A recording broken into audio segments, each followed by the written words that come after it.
Hello everyone, welcome to my YouTube channel nursing officer aspirant.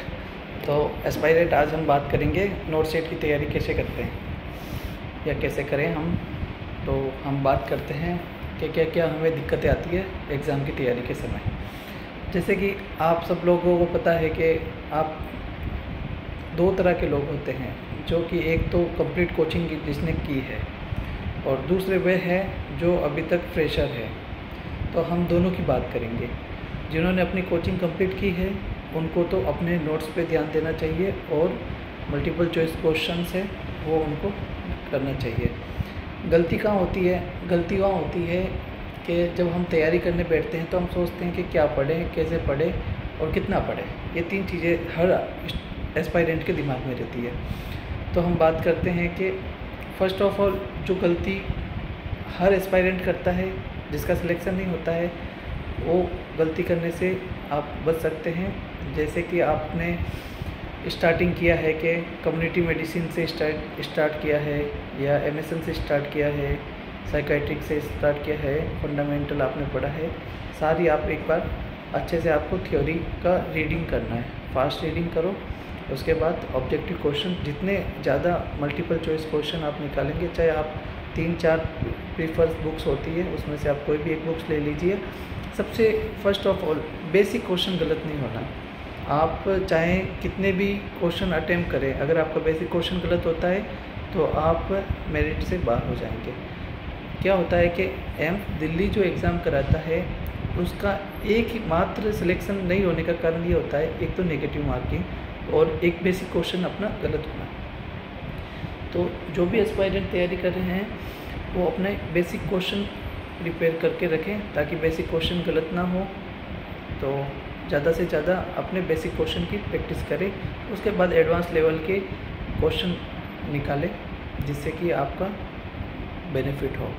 Negative marking का ख़ास तौर पर ख्याल रखना चाहिए, क्योंकि नेगेटिव जो मार्किंग होती है 0.33 नेगेटिव मार्किंग होती है, जो कि सबसे बड़ा सिलेक्शन नहीं होने का कारण ही यही है। सब लोग सोचते हैं बहुत सारे क्वेश्चन अटेम्प्ट कर लें, अगर उनका क्वेश्चन गलत होता है तो वो मेरिट से बाहर निकल सकते हैं। तो हम बात करते हैं कुछ चीज़ें होती है जिनका हमें ध्यान रखना पड़ता है। फर्स्ट ऑफ ऑल कि हमें पढ़ना कैसे है। पढ़ना ऐसे है कि जैसे आपने अगर पूरी कोचिंग की है कंप्लीट, तो आपको कहीं जाने की ज़रूरत नहीं है, किसी सोर्स को आपको लेने की ज़रूरत नहीं है कि मैं इस सोर्स से पढूँ, मैं उस सोर्स से पढूँ। अगर आप एक ही जगह बैठ के अच्छे से आप रीडिंग करते हैं, अच्छे से आप सोच समझ के आप पढ़ाई करते हैं, उसको अंडरस्टैंडिंग के हिसाब से पढ़ते हैं, तो आपका कोई भी क्वेश्चन गलत नहीं होगा। अगर आप मल्टीपल सोर्सेज यूज करते हैं पढ़ाई के लिए, ऑनलाइन यूज करते हैं, अगर आपने कोचिंग की है तो प्लीज़ मेरा यही कहना है कि अपने नोट्स को संभालें और ज़्यादा से ज़्यादा किस टाइप के क्वेश्चन बनते हैं प्रीवियस ईयर के क्वेश्चन पेपर देखें, उसके अकॉर्डिंग ही वैसे टॉपिक ही आप चूज करें और उनको पढ़ाई करें। नेक्स्ट उनकी बात करते हैं जो फ्रेशर है या फिर उन्होंने कोचिंग नहीं की है, तो उनका कैसा रहेगा। उनका भी सेम शेड्यूल रहेगा। या तो आप किसी एक कोचिंग ऑनलाइन, अगर आपका सोर्सेस है, अच्छा सोर्सेस है, तो आप उनको प्रीफर कीजिए और उनके क्वेश्चन, उनके थ्योरी वगैरह अटेम्प्ट कीजिए। और PR यादव है, टारगेट हाई है, मॉसबी है, एनक्लेक्स है, इनमें से कोई भी बुक्स लेके आप क्वेश्चन में ज़्यादा से ज़्यादा क्वेश्चन अटेम्प्ट कीजिए, क्योंकि ये सोच समझ के रहिए कि आपसे ज़्यादा कोई भी मेहनत करने वाला नहीं है, क्योंकि हर आदमी इस रेस में लगा हुआ है कि मैं कैसे आगे निकलूं।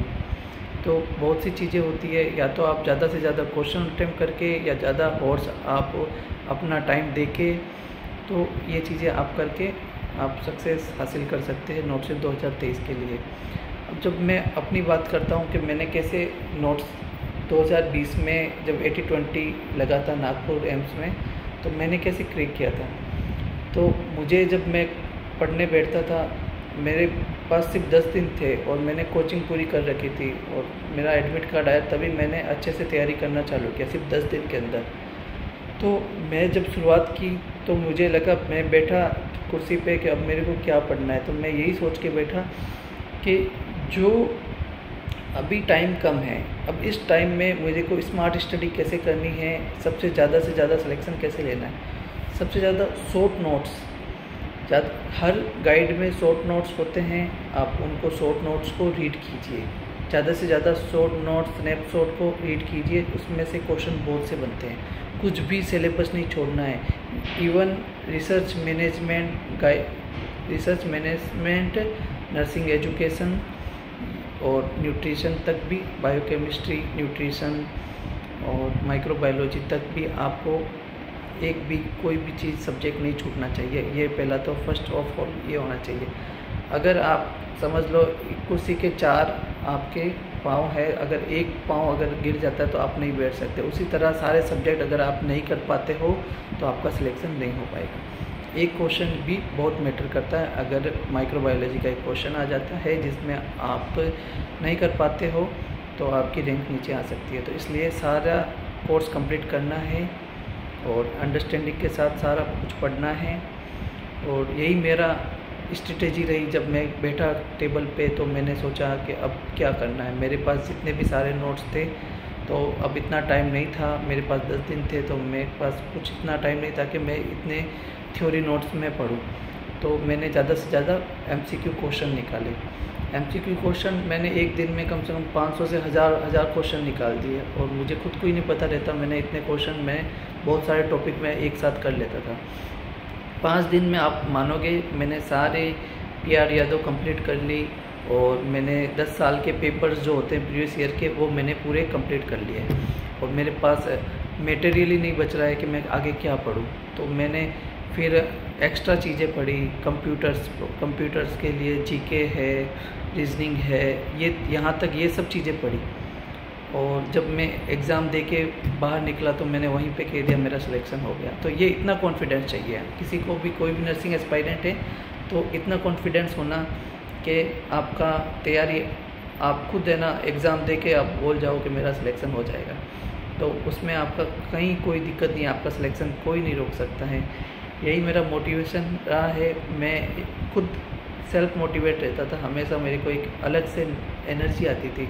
तो कोई भी एस्पायरेंट है, मैं उन एस्पायरेंट को बोल रहा हूँ जो तैयारी नहीं कर पाते हैं, जो कोचिंग नहीं कर पाते हैं और जो पढ़ने में भी अच्छे हैं पर उनको सोर्सेस की कमी है, वो खुद भी सेल्फ भी स्टडी कर सकते हैं। 4 साल का कोर्स होता है अपना, वही पढ़ना होता है।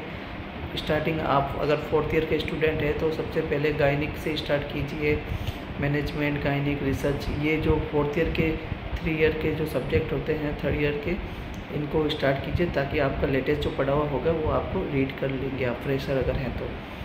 जो कोचिंग किए हुए हैं तो कोचिंग किए हुए हैं तो आपको पहले पता ही है, सारा कुछ मटेरियल पढ़ा हुआ है, बस मैक्सिमम क्वेश्चन अटेम्प्ट करने हैं। तो गाइज मैं मोटिवेशनल के तौर पे ये वीडियो डाल रहा हूँ। तो best of luck guys, thank you.